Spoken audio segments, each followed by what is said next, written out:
আসসালামু আলাইকুম। Hello everyone. আজকে আমরা দেখাবো একটি Walton top loading washing machine. এটার প্রবলেম হচ্ছে পাওয়ার দিলেই E4 চলে আসে।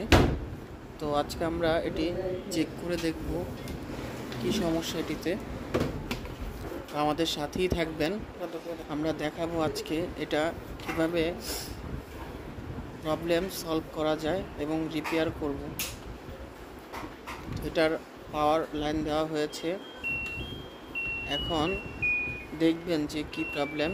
এই যে E4 লেখা চলে আসছে। তো E4 লেখার কারণে কোনো বাটনই কাজ করছে না। তো এটার ব্যাক সাইড খুলে আমরা দেখলাম যে এটার ভিতরে তেলাপোকা, ইঁদুর এগুলো ঢুকে লাইন কেটে ফেলছে। এবং যে এটা হলো ওয়াটার লেভেল সেন্সর, এটার যে প্রবলেম এইটার কারণেই E4 লেখা আসে।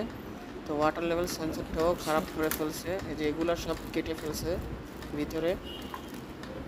তো অবশ্যই খেয়াল রাখতে হবে মেশিনের ভিতরে যেন তেলাপোকা, ইঁদুর এগুলা না ঢুকে।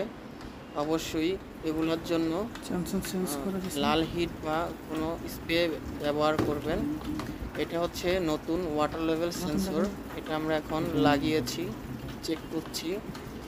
আর এটা হচ্ছে পুরাতনটা, এটি খারাপ হয়ে গিয়েছে। তো এখন মেশিন ঠিকঠাকভাবে রান করছে।